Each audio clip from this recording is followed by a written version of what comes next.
Welcome back, everybody. This is Coach Reese with Coach Loretta and Coach Caleb on Coffee with Coaches. We're really excited to be here with y'all today. It's been 2 weeks since we've been on the podcast, so it's nice to see your face, Loretta. It's nice to talk with you.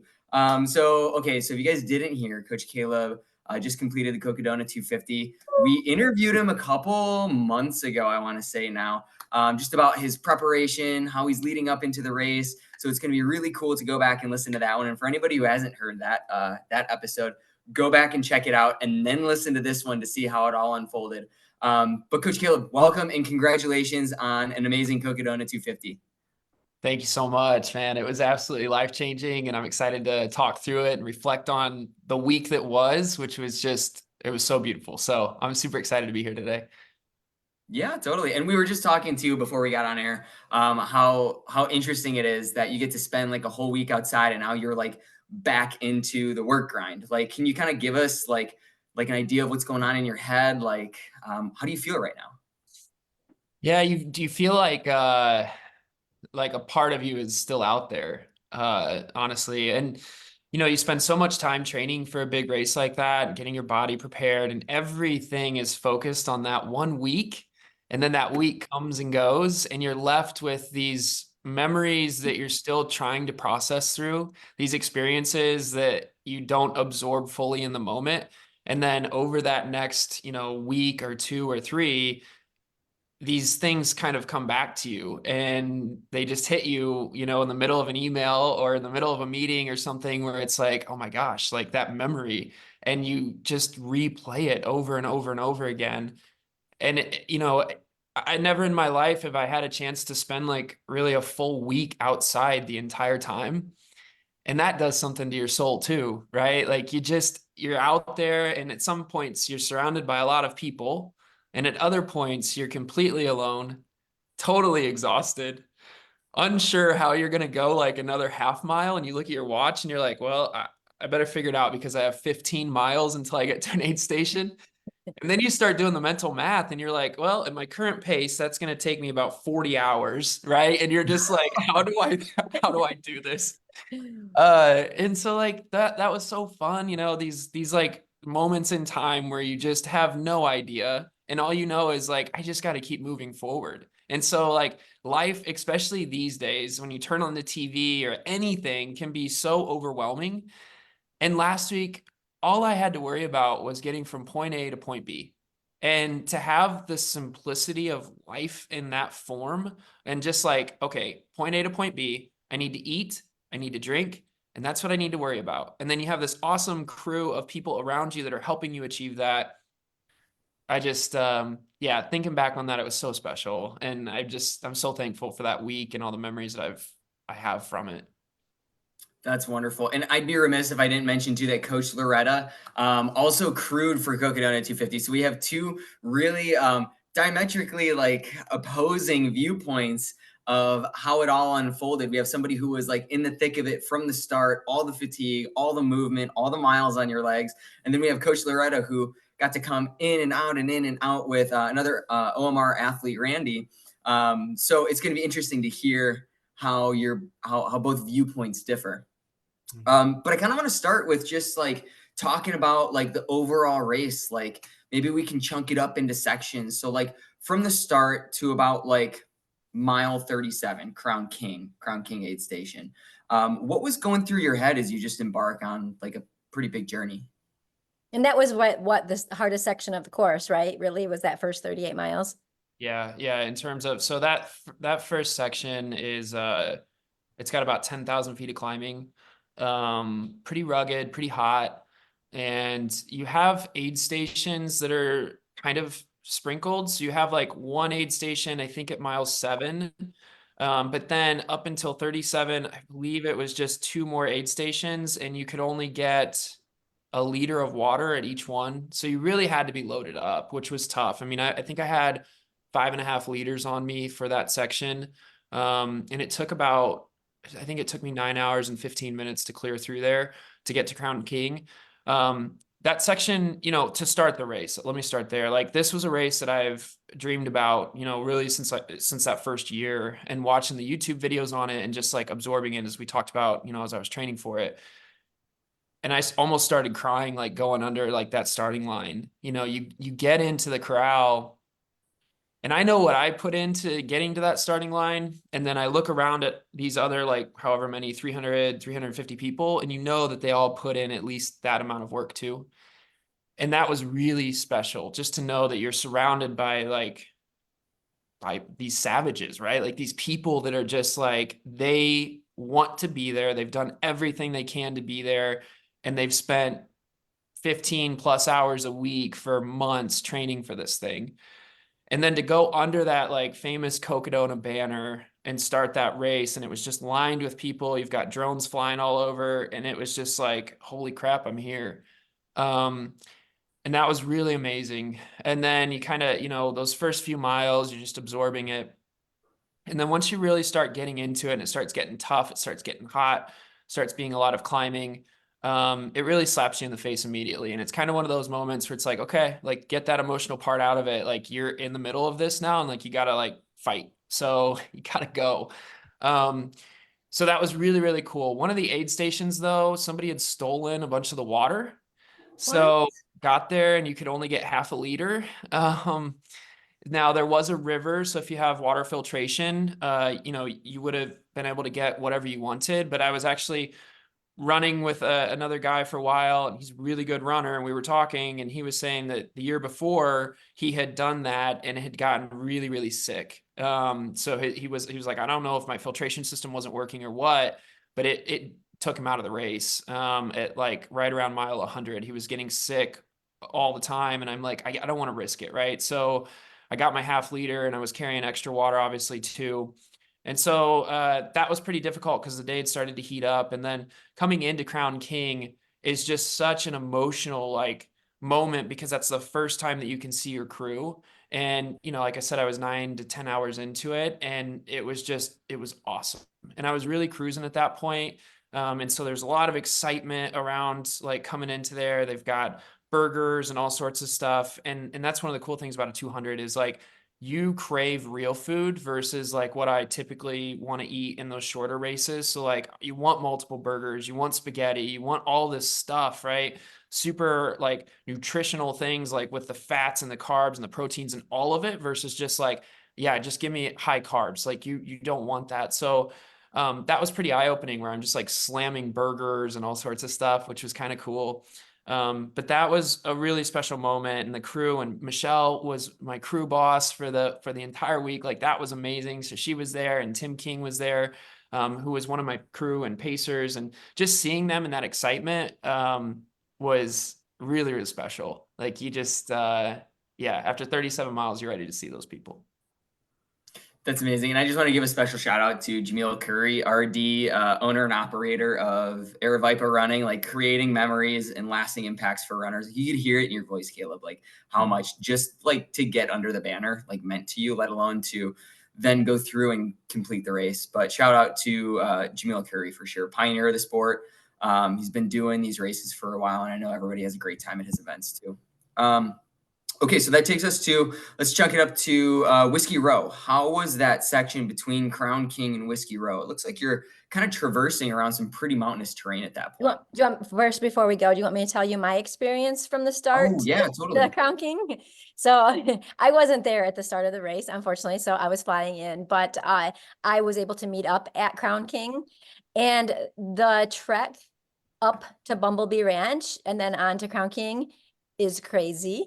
Like very narrow gravel roads that are very sharp and turning, twisting up a mountain where they were like blind corners. So, you know, people are coming back down from up there that had been crewing, and we're going up and you can't really see. And it took a good hour to get to that point, just slowly creeping up the mountain. So, and on our way, I'm riding with Barb, and I'm like, hey, Barb, I think there's a snake in the road. And she stops, and there's this snake almost as wide as the road slithers across. I don't know what kind it was, but it was like a copper color.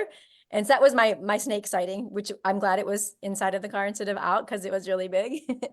But it was really cool when you got to Bumblebee Ranch. They had a big screen, great giant screen, playing the race. And so that was cool and kind of the vibe that you would expect, I think, at these races, right? Kind of everybody's like laid back and just kind of an old fashioned feel, I think, at that ranch.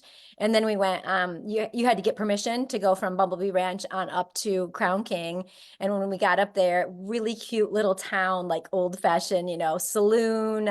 They had a little band playing. They were making pulled pork sandwiches and all of the fun there. So that was really, really cool. I got to see some great runners come in. I saw Callie Vinson and got a picture with her and got to talk to her. I missed Kaleb because he had already been through. But yeah, so it was a really, really cool experience. I helped direct runners because they were a little short staff and people were coming in not knowing where to go to check in and to check out, and they'd come out a little confused and didn't really know where to start back out onto the trail. So we were directing that. And then kind of the big excitement, which you probably guys heard about, there was a giant RV that got stuck across the road, so no one could get out in. And so what we had to do is they had to direct traffic around this giant RV. So you kind of went up the side of this mountain, turned around in a parking lot. Like they would let 3 people go at a time and we would slowly creep to the bottom with people heavily directing us so we didn't hit the RV on the way out. So Oh I my was God, told that that's that RV amazing. was probably going to need a crane to get it out. So I don't know how they ever got it out, but that went on all night long. Yeah. That's So that's insane. what I saw. Wow. And I did ask a runner, I'm like, well, what did you think? Like, how are you feeling coming into this aid station? And she's like, this is my 3rd year of doing it. She said, and all I can describe is that section there is soul sucking. But after that, it gets better. That's amazing. What an experience. I mean, it just goes to show like how much effort like crew put into just keeping up with their runners and catching their runners.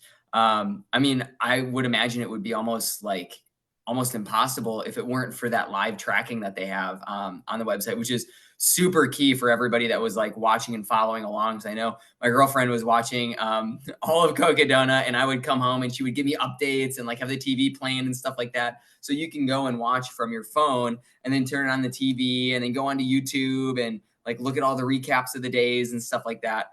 So it's a really well like organized and I guess like logistically like sound type of race, So like it's nice that you guys can see where Kaleb is and what his trajectory is so that you guys, when you're faced with all of those uncertainties, you can say like, oh, like we can either like scoot around here or when you're crewing Randy, like get around there and still make it to him, have time to like shoot him a message to let him know where you're at or what's going on, So Yeah, and it was so well televised. Derek was also home, binging watching Cocodona with the big screen at his work and getting all of his people at work like drawn into the idea too. And they were thinking it was pretty cool. But he always seemed to know more things than I did because, he's hearing the live stream of what's happening with runners, and I'm just in the minute of it. So he's like, did you know this? Did you know that? Which was kind of good because then when I got with Randy, I had some like things to tell him about like what was going on with the race, what was going on with the leaders. So that was fun too. And that adds another strategy element to it too, where like you have like your crew that needs to give you beta, that also needs to like feed you and like let you sleep and meet you at different spots. So I mean, pick your crew wisely at this race for sure, because it sounds like the crew can be like a make or break for like anybody's success or enjoyment of the race for sure. 100%. Yeah. And I couldn't have had a better crew. I mean, so like my crew was very good at navigating the emotions of the week with me of kind of because there's going to be times where you just need to like lay down on the ground. When they're out there with you, like there's moments where you have to be able to just like take a second or 5 minutes or 30 minutes to just like gather yourself and get your body like level set. But then also like as soon as you come into that aid station, like if you're moving well, you don't want to stop, right? Or you don't want to take too much time because you have some momentum. So then being able to have everything displayed out for you, all of your fuel, whatever you may need, clothes changes, any of that kind of stuff, like, and just kind of continue to assess the situation and then be able to make those decisions in real time that you can't make for yourself in that moment. So yeah, crew is just so important. And there's a lot of folks that run the race without a crew, and that's a different journey, right? But if you have one, it can be such a weapon, and just mentally, physically, emotionally, all of it. Like, yeah, it's I think fun to that's share that with interesting them that you too. say that, because you kind of get to watch, like, for me on the sidelines of being crew, I got to see what people were doing and their strategies of how they were organizing. Barb, our crew chief, was very organized. They had drawers, everything labeled. So when they came in and out, we had medical supplies or food or gear or whatever, easily could find it. She had a little box that she would put everything in. So as soon as he came in, she had a note card, and she knew at every aid station, Randy had written down what he would want at every single aid station. So she had that already pre-prepared in a little box, so we could just pull that right out, which kept it really organized. I thought that was really smart. Plus, of course, they had the big binder, like also Michelle had, because I saw her, binder too. So, I think there's really great ways to be prepared and get people in and out, because you're right. You're not ready to think. You can't think. We have to think for you, that, to keep you going, because you don't have that much brain power at that point. Yeah, sure. Okay, so how about going from that mile 37 mark, Crown King, all the way to Iron King or Whiskey Row? Let's start there. Yeah, Whiskey Row was that was tough. So that was where I came in at the end of the first day. I arrived in Whiskey Row at right around probably 3 a.m. One of the biggest errors that I made during race week was just not sleeping early enough. So I delayed sleep as long as I could, and then it snowballed and it became difficult towards the end of the race. So at Whiskey, I had come in with a group. I'd ran with the same guy for quite some time. Didn't have enough warm clothes on me either. So that was a little bit rough. It got pretty chilly. And then we got lost a couple of times in that route together. And then prior to me running with him, I got lost by myself and added about 5 miles, which was just a real deflating moment. So I had come in, I was running really well. Like I passed like Ashley Paulson and that crew of kind of some of those leading females coming into one of the aid stations, filled up, got some food. I can't remember what mile marker that was at. And then I took off and I missed a turn, and I was cruising downhill for about 2.5 miles before I realized that I was not on the course. And so I texted like race command, and I'm like, hey, am I off course? They're like, yep, you got to turn around. And then I had this like nice uphill for 2.5 miles that was not super runnable. And that was very challenging mentally. So that delayed me, that whole like little adventure, probably about an hour and 15 minutes to an hour and a half. So this big slide, and then getting back on course, that's where I caught up with the guy that I was referencing in another aid station, and we cruised in for probably those last 3 hours into Whiskey Road together.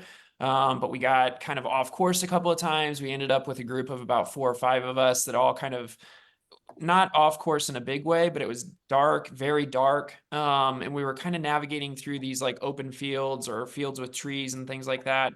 And it was pretty difficult at that point in the day. So we all kind of got clustered together and then came into Whiskey Row together, which was nice to have like that support. That's one of the coolest things about the 200-mile distance, is just like you really get to know people over the course of that week, right? And you're all like in it together, which is really nice. So rolled into Whiskey, had some pretty big blisters that were developing on my right foot. Got those addressed with medical, and then got some food in me. And then I took off. Like I thought if I could just build some additional time in there before the sun came up, that would be a good strategy. Looking back on it, I probably should have taken a nap there for about an hour before I took off, but moved ahead. And then it was that next morning, I think, that I saw you, Loretta, at one of those aid stations after kind of getting through the Granite Dells and that kind of stuff. But that's the area. That's one of those points, Reese, where I look back on it. I'm like, I should have napped there. That was a mistake for sure. Yeah.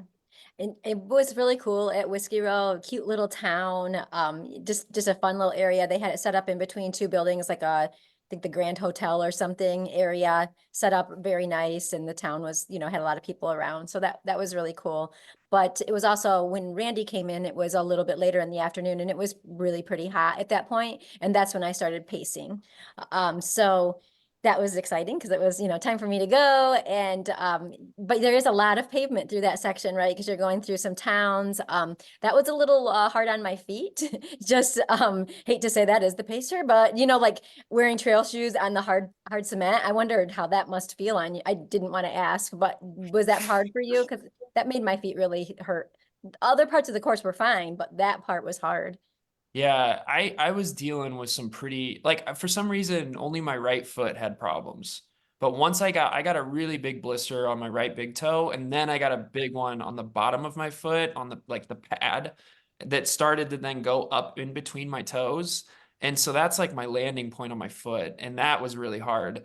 And those trails are super chunky, all of them for the most part. When you're back into kind of the back country of Arizona, it's a lot of uneven surfaces, and you're kicking rocks, and they're rugged. And so like as soon as you get one blister, you start getting other ones because you start to shift kind of your landing point on your foot subconsciously to try to protect it just a little bit because there's so much pressure there, right? And so then I started getting them on the side of my feet and all sorts of stuff. So pretty much any surface hurt at that point.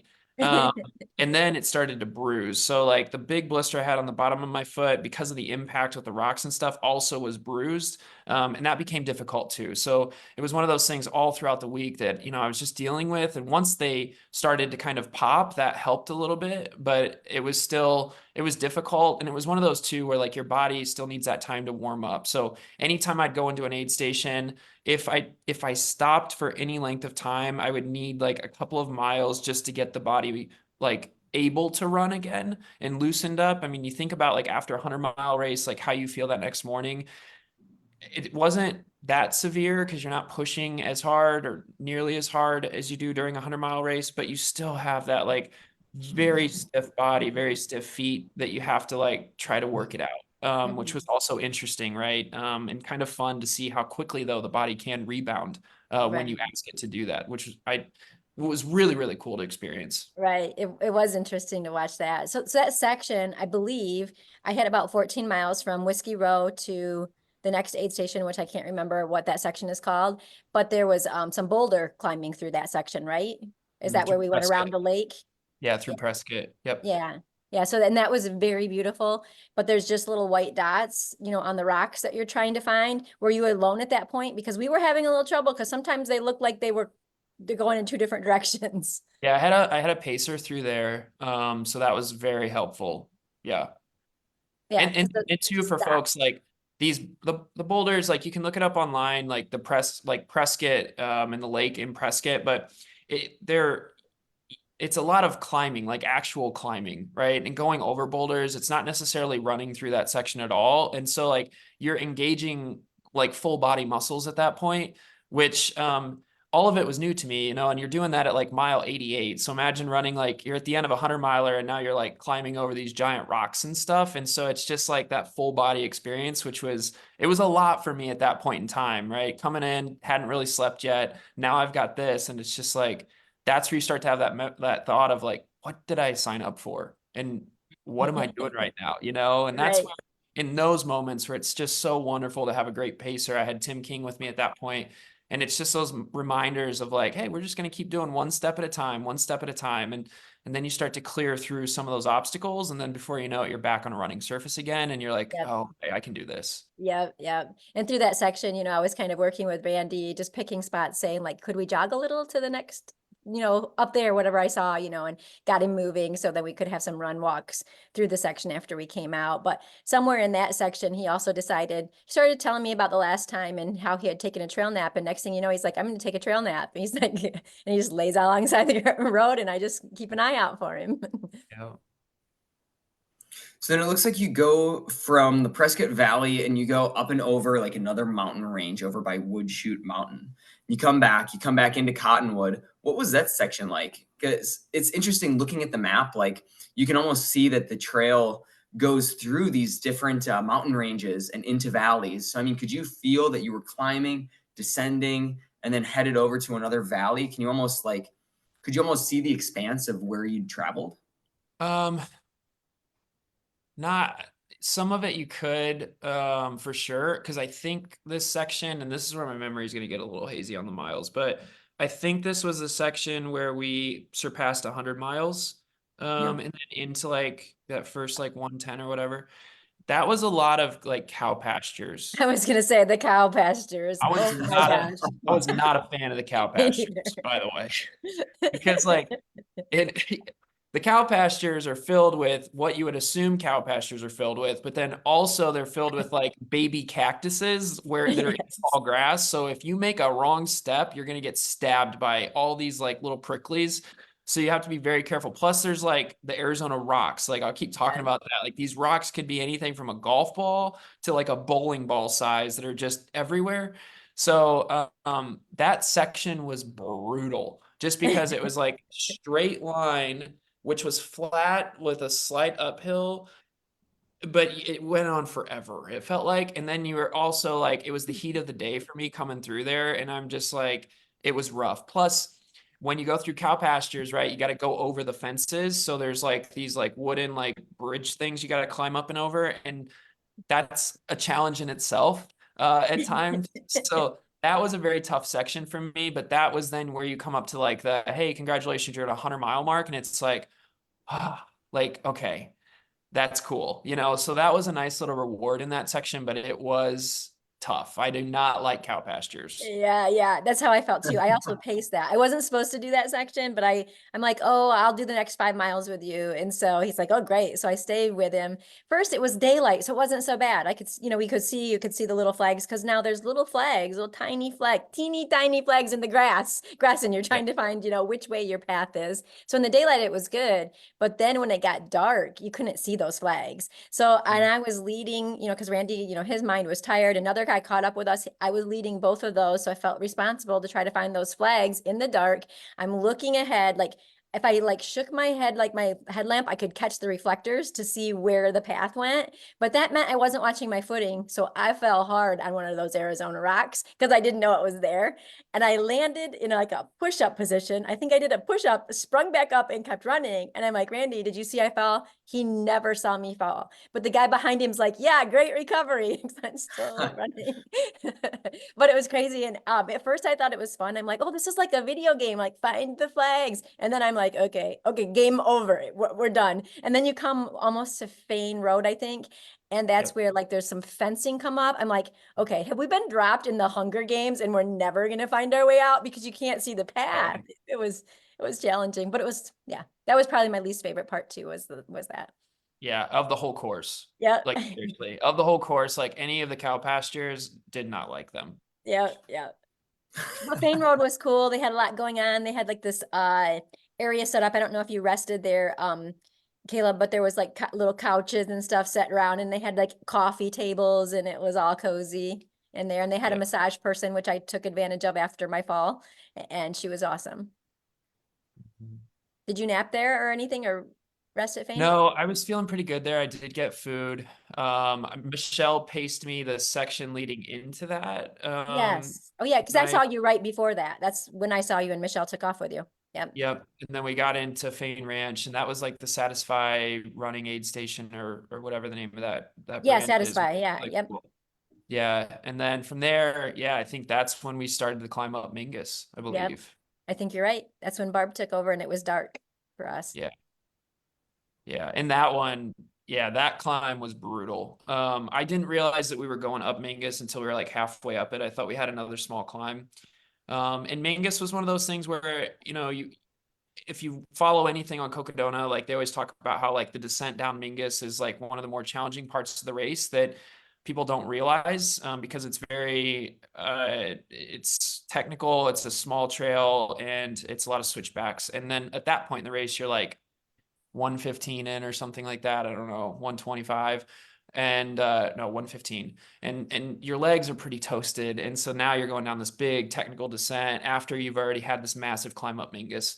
And when we were going up Mingus, it was a really horrible combination for me of being very hungry still, like, and very, very tired. And so like, God bless my pacer, Tim. Like he was very patient with me in that moment. Like I needed to continue to sit down. And it's also one of those where you're starting to really climb. And so now you're starting to get up into altitude. And so, you've got that fighting you. You've got this fatigue factor of like a day and a half or whatever it was at that point. And then it was pretty brutal heat for me at that on that climb, and it's pretty exposed. And so that was that was really challenging. That's one of those moments where when I got to the top of it, ate a lot of food. And that was ravioli, or not ravioli. Yeah, I think it was ravioli. And that was incredible. And so I ate several bowls of that. And then I took a nap, and I told him, I'm like, guys, I need probably like an hour and 45 is what I think I took there, which was the first time I'd taken a big nap. And I woke up from that, and those moments are very challenging because you go to sleep, and normally if you sleep at night, everybody's kind of sleeping at night during that window. But when you sleep during the day, you you shut the lights out, and everybody that was around you is still there, and then you wake up and they're all gone. And that's a very challenging mental hurdle, because you're like, okay, I came in here with all these people. They're now however far ahead of me, which at that point in the race, it doesn't matter at all, but it is challenging to accept that. And so I woke up, Michelle was going to pace me in that section. And as we started, it was a 17-mile section with a descent down Mingus, and then running over into Jerome. And when I woke up, we took off, and Michelle started getting a little bit worried about what it was going to be like, because we had a little bit of a climb left, and then just this vast opening of all of Arizona you could see from Mingus, and it was beautiful. But it was the reality of like, we have to get down to the bottom of this, and we knew it was going to be challenging. And so Michelle was like, I don't want to hold you back, because I was moving okay. And so Michelle turned around, and I kind of took off, and I really needed that.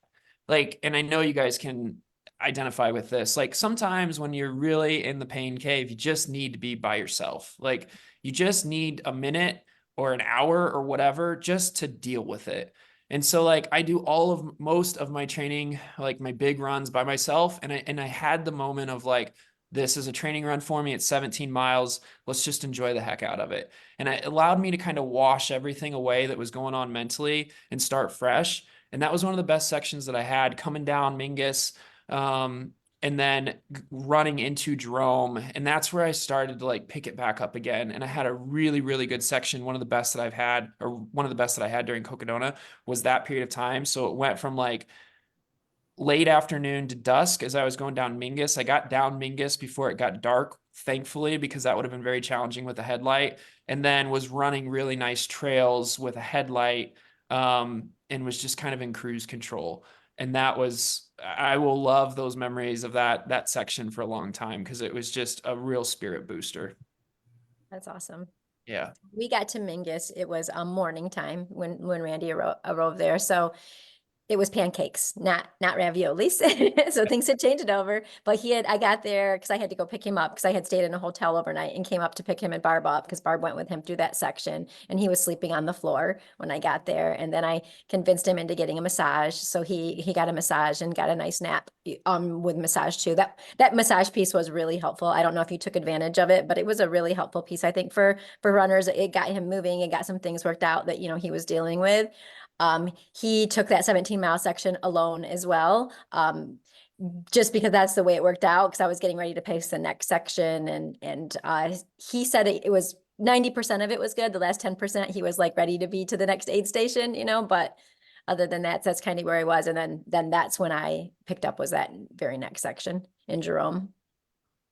Yeah, and I met like I think this guy's gonna end up being a really good friend for a really long time. At the end of that section, his name's Matt, and he's from Denver, and we kind of cruised in to Jerome together, and then later on ran quite a bit together in the race. And it was just, I can't stress enough, like, these races are cool, they're great, like it's a long distance, whatever, but like the ability to connect with people during these races is just phenomenal. Like, you're out there for so long, and you can't hide who you are when you feel like total crap. And so like, have the most real raw conversations with people at the either your lowest or their lowest. I guarantee you, any conversation, one of the two of you that's talking is at the lowest that you've probably ever been at. And so you just have these really special moments with humans. And yeah, I cherish those memories as much as anything. It's like, oh yeah, the descent down Mingus into Jerome is where I met Matt, right? Or insert anybody else that I met that week. And it's just those memories stick with you I think will stick with me forever. So pretty, so beautiful. That's awesome. Yeah. But I wanted to comment on your, needing space. And that was kind of the way I paced Randy, was I knew he needed space at times. So I would just kind of go ahead, just kind of be there for him, but not right next to him, because, getting through some of that stuff, you just can't have someone there the whole time, and I would ask that as the pacer, like, what do you want me to do? Do you want me to be quiet? Do you want me to talk and distract you? Do you want some music? Like, what can I do? And, so we kind of worked that out. So a lot of time was with him, but ahead of him, or, because that's where he wanted me, was ahead. So, yeah.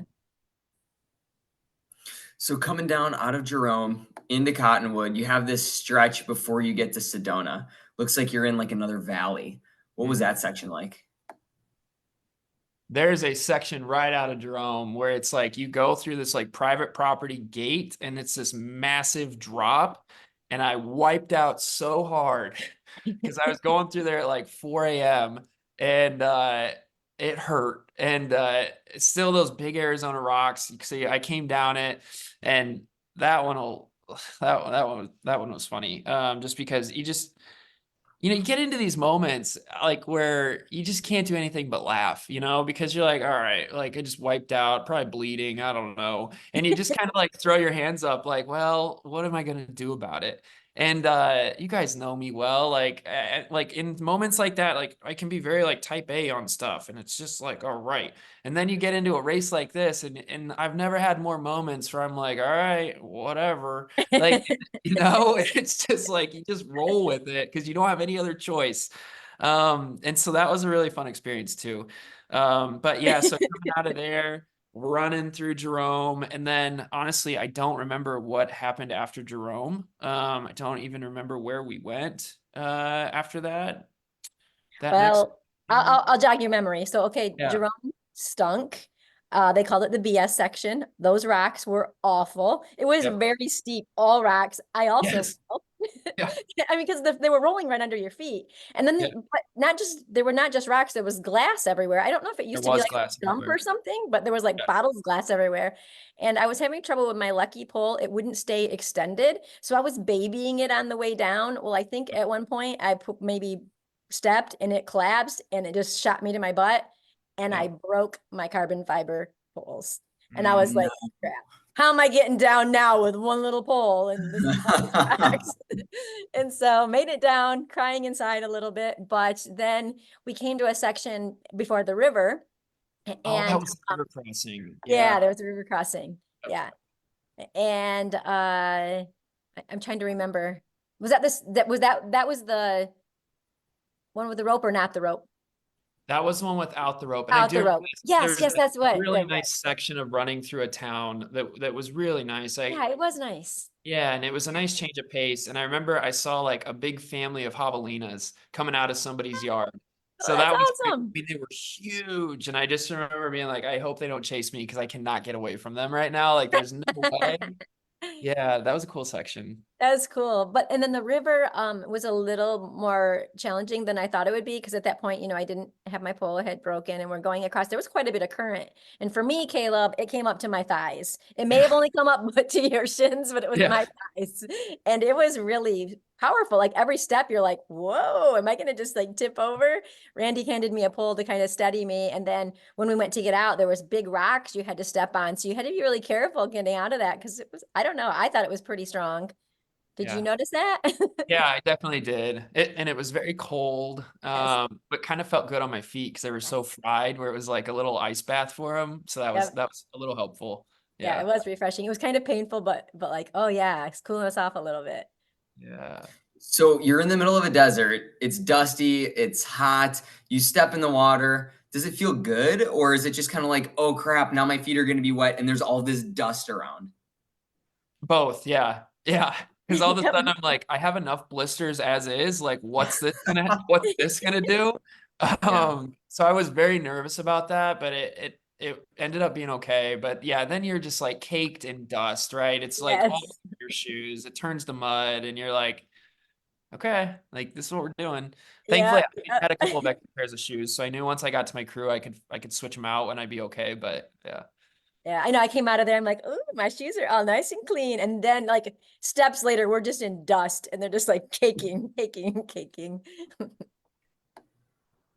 So then you come out of Sedona, you end up crossing like right into the heart of the Coconino State Forest. You're about mile like 179, mile 190, like that section. What did it feel like to be then in the forest? Was there a lot of trees? Were you happy to get out of the desert? Like what was going on?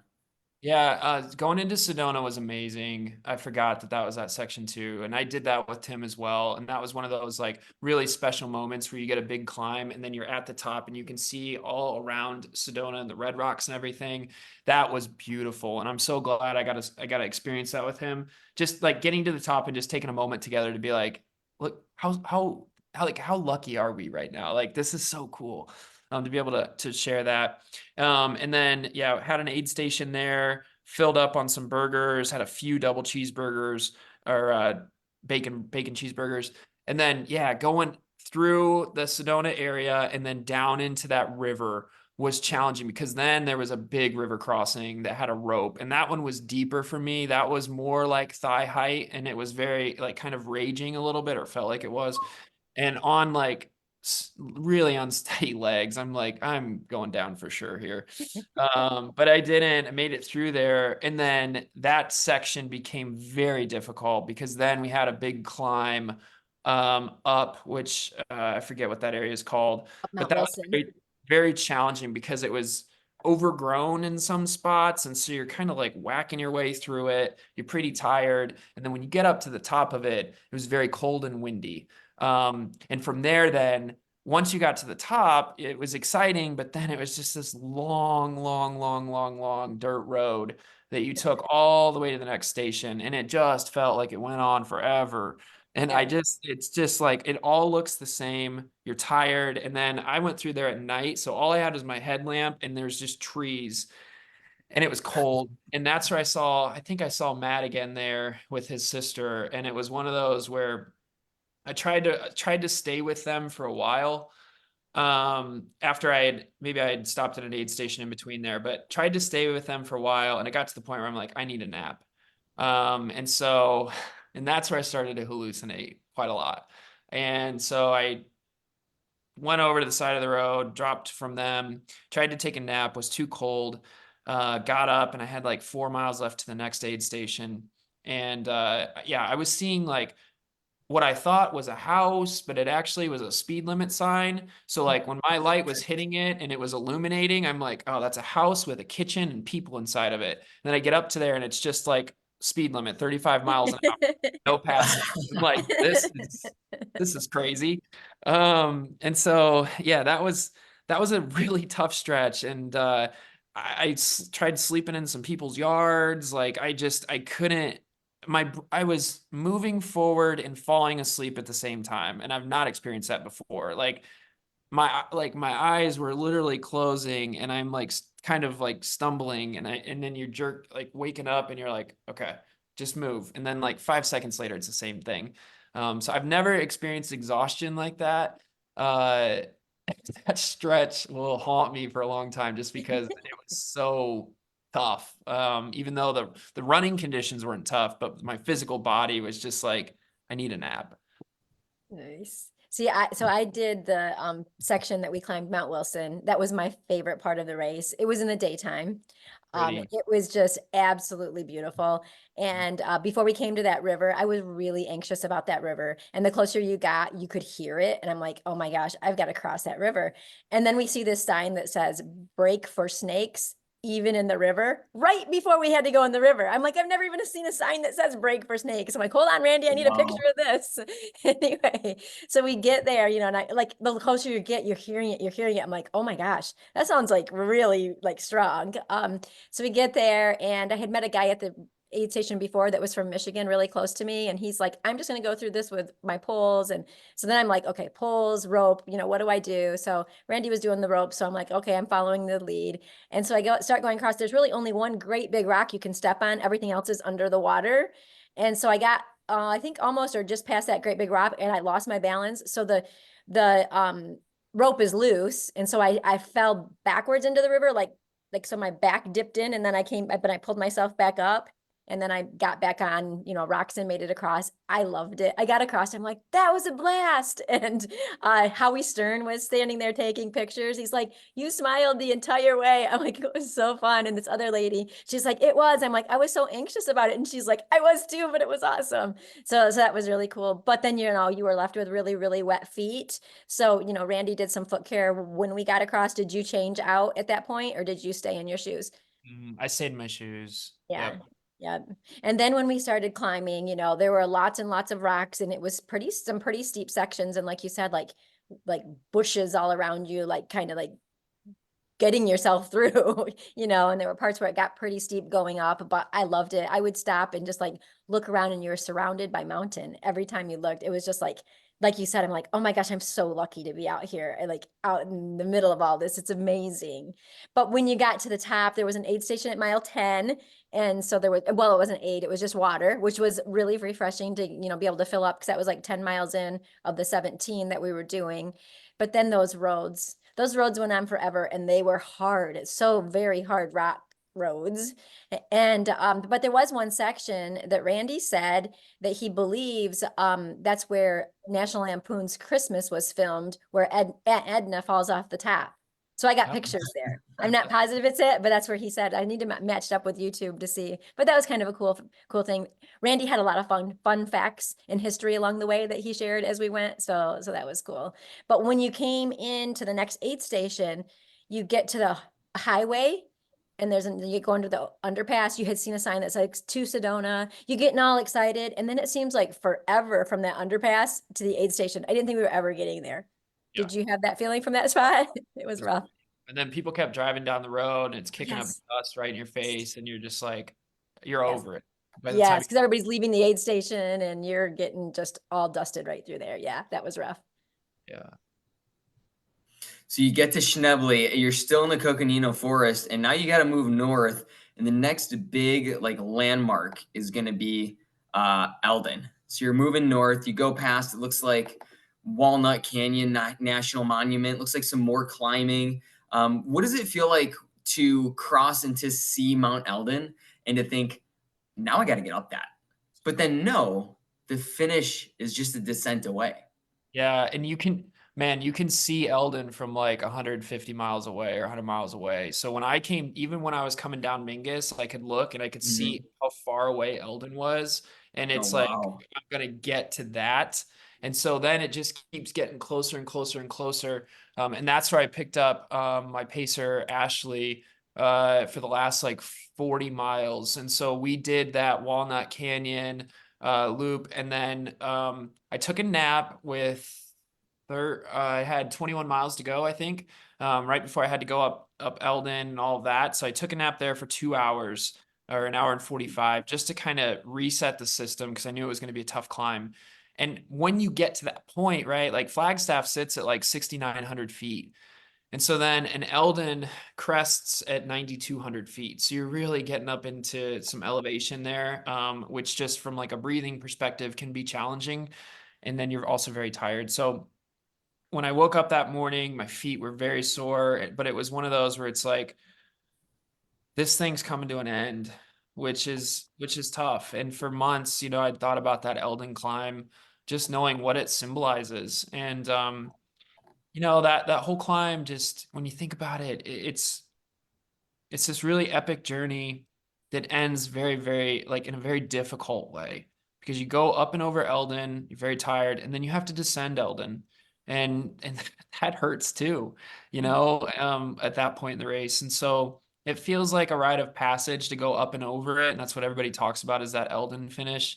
And it's just, I keep saying this, but it's just very special. All of it is so special because there's so much like symbolism throughout the race. And as you kind of check off those like big big parts of the race. Like Eldon's that last massive one that you have to stamp your way through. And that was a really just beautiful, like ending to the race of coming down that. And then, yeah, once you get to the top, there's an aid station there that I needed to get a little bit of food. And you've got 8 miles once you kind of get to the top until you stroll down into that finish line. Yeah, really cool. That's amazing. And I know from personal experience too, Mount Eldon it's always windy. Yeah. And at least when I went there, and I actually about 2 years ago now, I was there beginning of May. Yeah. And it was cold. Like Yeah. it's not, you're not technically in the desert really anymore. You're in No. Ponderosa Pines.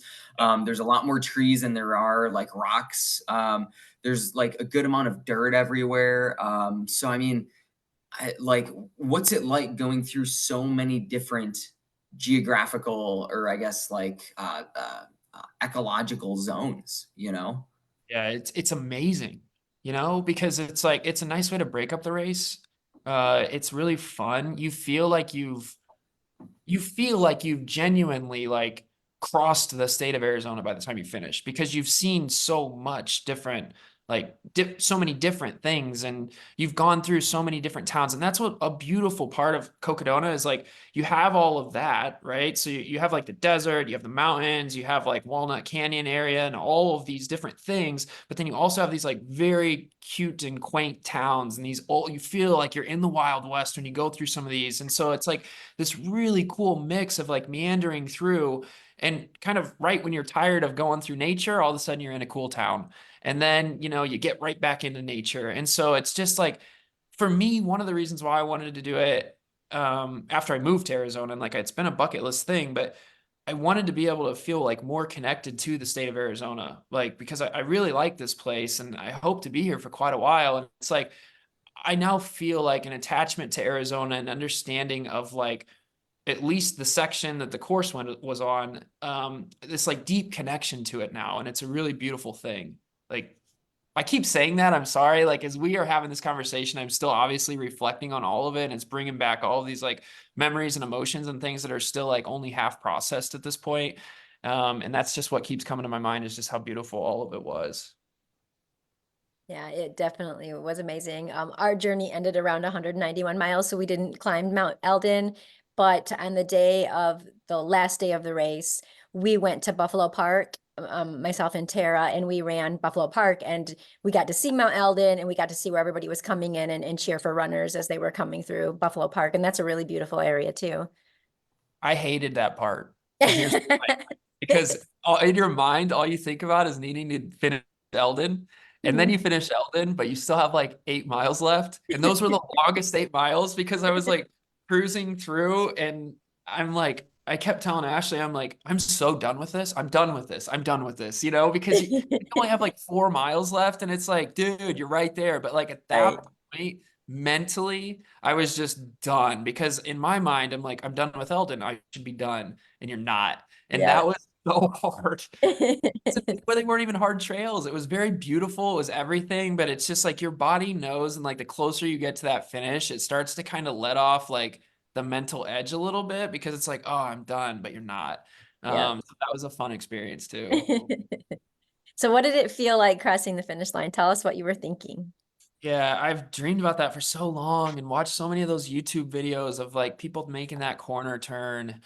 Um, and so it just felt like I was living a dream, like I was in the middle of a dream, and it's cool because like they have like the camera people there and whatever, and all of a sudden you've got like somebody running with you that's like filming and all that, and you're like, this is insane. Like it feels very special. And then when you turn that corner and you see it, um, yeah, I don't know where I don't have any words to like describe what that moment felt like. But then when I crossed under it, like the video of it's so dumb. I just like kind of like walked around in a circle. Like I didn't even have like the energy to like really, it just like hit me. And I took like a turn back to just like almost, it was almost like I had to make sure that it had happened. Like I had Right. to like, look back and make sure that that was the Cocodona banner and that that was the alleyway. Mhm. And and I just look at it again and just like soak it in of like, dude, you did it, you know, like that just happened. And then my family was there and everything. And that was incredible of just being able to get those hugs. And my mom, I don't think she had slept for like 2.5 weeks before this race because she was so nervous, you know, and just like the relief on her face and my dad's face, my sister's face, like all of them were like, oh, it was this collective moment of like relaxation that it was over. And yeah, it was very, very cool. That's amazing. So how are you recovering? How are you feeling physically, mentally? Yeah, I feel good. The blisters are still like they're going down, but like I got some toenails that really need to fall off because they're starting to like hurt. So kind of in that stage. Haven't tried to run yet. I'm really trying to give myself some time here just to like breathe and relax and eat and just rest. I've been going to bed every night. Probably I've been in bed by like 8:45 almost every night this week and just trying to get as much sleep as I can. Um, and yeah, I mean, I'm trying not to sign up for anything here throughout the summer. I just want to like I've got Javelina in October and I just kind of want to give myself some time here. Because then, you know, I've got another big one coming up in April. I'll be doing Arizona Monster 300. So it's kind of like everything I just went through will ramp back up after Javelina, and I know what that's going to look like. So I'm trying to take advantage of this time I've got right now to just breathe and enjoy before it really starts getting tough again. Mhm. So reflecting back on the race too, were there any pieces of gear that you were like, I didn't use this one bit? Or on the flip side, was there gear that you were like, "Ah, I didn't think I would need this, but like I grabbed it anyways, and now I'm really glad that I did." Um, I think a sleeping pad, that was great. Had that in the back of the truck. So that was wonderful. Anything you can do to help, like, you know, the eye mask and the sleep pad and all of it, just to try, even if you're only going to take a 20-minute nap, like how do you create an environment for yourself where you can quickly fall asleep? That was really big. I started running with like all the sun gear. Normally I don't. Normally, even like in the summer here, I just run in short sleeves and stuff and put on sunscreen and whatnot. And so I had like the full sun hoodie and sun sleeves and all of it, and sun gloves even. Those were super helpful. And I thought the hoodie might be a little bit much, but it was nice. Like once that got cool, it cooled my whole body down and it felt really good. So I enjoyed that. Gear wise, stuff that I had that I didn't need, I had too much, like too much of the normal race food that I would eat that would be like fast carbs. I didn't want any of it. All I wanted was real food. And so I would like pig out at the aid stations. And I think like as I continue to look at these 200-mile distances, like that's going to be like, how do I pack that kind of stuff?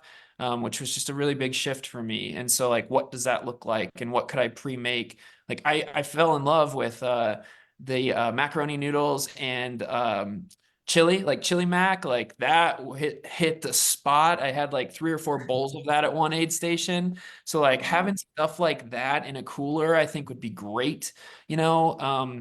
So that was one of the things. Yeah, I had too much of stuff that I didn't wasn't great for that kind of a distance or effort. Yeah, I think that's one of the things I took away from the race was the sleep piece and, really being prepared for how are you going to sleep and how you're going to get to sleep. Like, just like you said, taking the pad and, all of those pieces. And then also food. I realized like, I mean, even as a pacer, like gel wasn't it. That's not what I needed. I needed food. So yeah, I think those are great things that I would think about if I were going to be doing a 200 or coaching someone to a 200, which I have someone doing Tahoe soon. So definitely have passed along some of those tips that I've learned, from that race. And I also was talking to Reese before we got on about like really looking at the course and where you're going to be exerting some more effort. For instance, like I did the Mount Wilson segment. So there was a little bit more effort through that piece as you climbed and you got up higher in elevation where you really needed more fuel at that point, and so you needed to be a little bit more strategic, I think, about that too. Because then there's sections that you come out to that's just the road that's flat and you're not, exerting as much effort where you don't need as much fuel. And I think that it would be really smart to look at a profile and think about that over the 200 miles, 250 miles. Absolutely. Yep. So now thinking back to at your preparation, were there things that you felt like you should have done or could have done differently to better prepare? I think my preparation went really well. Like I don't have anything that I'm like, oh, I should have done this. I think right before the race, I could have done more foot protection, like in taping before the race that I didn't do because I've never had to. Like I've never had issues with blisters ever. And so like I put like the happy toes and stuff like that on, but I should have taped, I suppose. Um, I don't know how I simulate sleep in that way and that level of exhaustion. You know, because you talk about like doing sleep training and stuff like that. I didn't ever have a problem of falling asleep or taking 10-minute naps. I had a problem of like knowing when to take those naps, and it wasn't at the point of extreme exhaustion, which is what I went into it just aimed at, that I thought I could catch up. So like there's going to be more like studying for me in terms of what that looks like and when those naps should be. Um, but I fell asleep as soon as I laid down. So, which may also be a problem. That probably means that might be a problem. So yeah, I don't know, Reese. That's a good question. I'm not sure. I'm still kind of processing through that. I think if there's anything that I notice, like the people that could really hike really fast and well, that's a weapon. And I thought that I could do that, but there are people out there that can move hiking like very, very fast. And that's something I would like to incorporate more of, because when you can't run, I felt like I was doing great, and then all of a sudden I'm getting passed by somebody that's just cooking, and you're like, how are they moving their legs that fast without running? So yeah, want to build in some more of that. Yeah, You know, yeah, I think it's that's smart. The other thing I did pass along to my friend that's getting ready to do a 200 was having somebody on your crew that knows about feet. In our group, Tara had studied a lot about feet before, to help crew that. So she was watching YouTube videos and reading about it. And I think it was really helpful because she was able to take care of feet, along the way. Sure, there were medics, but sometimes that takes a little bit more time. So if we could just kind of take care of it as our crew, I think is, super important. Because in this race, we had a couple water crossings, which, contributed to some blisters, but also your footing was moving in all different positions all the time, which I think contributed to blisters that you're not typically used to. So, Yep. and that can be a make or breaker too, in a race. Yeah. Caleb, I think you bring up this good point too about like hiking, because just like say the shorter distances, say if we have like a 100K race or maybe like a 120K race, everybody always speculates, okay, is this going to be like the terrain for a faster 100-mile runner, or is this going to be terrain for like a little bit slower 50-mile runner, right? Like, how do you approach the race? And I think going into this race, a lot of what I heard was this comparison between like, 100-mile racers versus long distance through hikers, because you have these 100-mile racers who are really fast at 100-mile distances, 24 sub 24-hour 100-mile finishes across similar terrain. But then you have these through hikers who have the experience of hiking quickly. They have the experience of, taking those dirt naps, knowing like it almost sounds like, taking naps is akin to fueling before you feel like you're hungry. Like where's that point? What does it feel like? So maybe that's something we can keep talking about as coaches. But also too, it's like, I've ran with some people, some pretty fast 100-milers, like in the 16, 17-hour range. And when I go power hiking up a hill, I got my hands on my knees and it looks like I'm skinning, like, like skimo style skinning up the side of a mountain or side of a hill. They're like, Reese, I don't mean to sound, cruel here, but like, what the hell are you doing? And it's like, oh, this is what power hiking looks like. It's more of like a smooth stride with both feet on the ground going up a hill, instead of that plotty type of like, oh, I'm in this walking rhythm. So it'd be interesting just getting your feedback as a coach to say like, okay, now like maybe, you try yourself, like, how do we get this 200-mile hiking capacity, Yeah, and Cocodona is a very runnable, like it's a nice mashup, right? Because it's a very runnable course, but you also need to be able to do that hiking, right? Because there's a lot of sections where you can't. But I would say like I bet 70% of that course is runnable. 60 to 70% of that course is very runnable. And so it's like if you can, and that's why I think String Bean is so good at it, right? Because like he's got the ability to do, like he's an incredible through hiker, and he's also a very fast 100-miler. Like he's like that nice like mashup of the two. And I think like to be really successful, like if you want to be on like the podium or the top 10 in a race like that, like you have to be able to be both at a Cocodona. Now some of those other 200s, like maybe it isn't that way. Like maybe through hiking is better, or you want more speed in some of them. But like Cocodona is this beautiful mashup of just like of both. And that's what's fun about it too, because you have to have these gears and levels like to be able to levers to be able to pull. And that's what excites me about that race. And as I think about like the future, like why I do want to keep going back to that one, because there's so much there. It's not, you can't be a one trick pony in a race like that, for at least at Cocodona, because of what the terrain presents.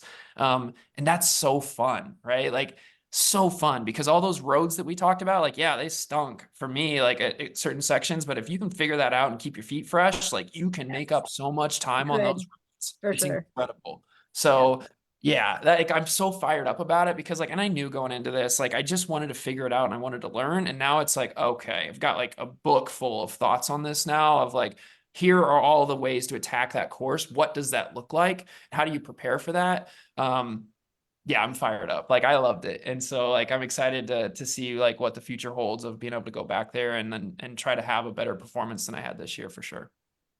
And I just want to shout out to String Bean, Joe McConaughey. He's a 100-mile racer, 50-mile racer. He's got a blisteringly fast 1 mile time too. I believe he's been running since like middle school or high school. He's also a famed through hiker on, I believe, the Appalachian Trail, and maybe a handful of other.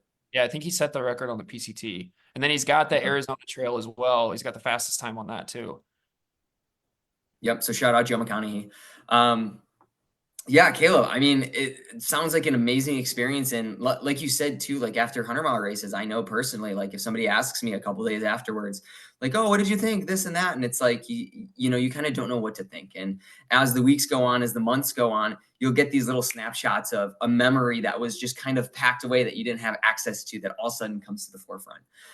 So I think it's going to be interesting to hear all of the lessons that continually come out of your brain and into your coaching. So I guess with that, is there anything that you want to mention about Cocodona that we haven't touched on? No, I just can't thank my crew enough. Tim, Ashley, Michelle, they were fantastic. My family was fantastic. I said this a few times, like Cocodona for me was like this big, scary, crazy goal. Everybody has their own big, scary, crazy goals. That might be a half marathon. It might be a Cocodona. It might be some other thing. It might be going back to school to finish classes, whatever it is. Like whatever's on your heart that feels big and scary, go do it. Like don't wait. Life is short. And these opportunities that we have in front of us to go and do something really cool that is scary, they change us along the way, no matter what the outcome of that event is. So like, do those things that like change you and force you to get better. And you're always going to come away from them with a newfound like perspective on life. And so like, just don't hold back, live life to the fullest. Like I'm so thankful that I made the jump and did it. And it's changed the way I think about running. It's changed the way I think about life. And I'm excited to continue to pursue this like avenue, because it was just so much fun. Caleb, thank you so much. You do have an awesome Instagram page too, with a lot of followers and some amazing content. I love your satirical and real take on trail and ultra running. So for the listeners out there that want to follow you, where can we reach you? Yeah, it's Caleb's_adventures. Yeah, I appreciate that, Reese. It's I try to have fun with it. If you're not having fun with it, what's the point of doing it? So That's right. And there's a lot of funny things about ultra running that I think, you know, like you highlight that a lot of people don't on their socials. So I think it's great what you're doing out there. I always get a chuckle when I come across your posts. Yeah, there's some good ones. And I think he was making reels while he was doing the race. Did you do some during Cocodona? yeah. I'm like, how is he doing this? Yeah. Yeah.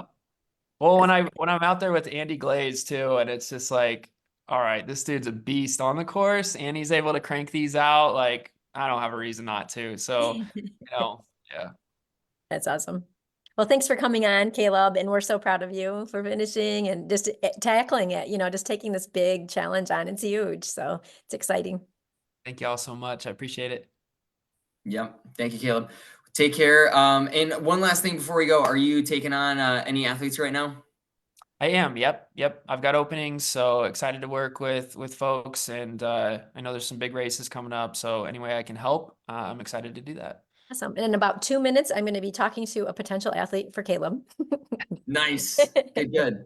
Loretta, where can people reach the coaching page? They can go to ornerymulecoaching.com or trailruncoach.com. I'm sorry, or trailrun.coach. Well, thank you, everybody. Coach Loretta, Coach Caleb, appreciate it. Thank you for all the wisdom, for going and unpacking as much as you can about this race. I had a great time today, so I hope everybody else in the audience has a good time. Listen to us on Spotify. Give us a like, follow, share this. This is just a wonderful conversation. So thank you again, everyone. Thank you. Bye, guys. Bye.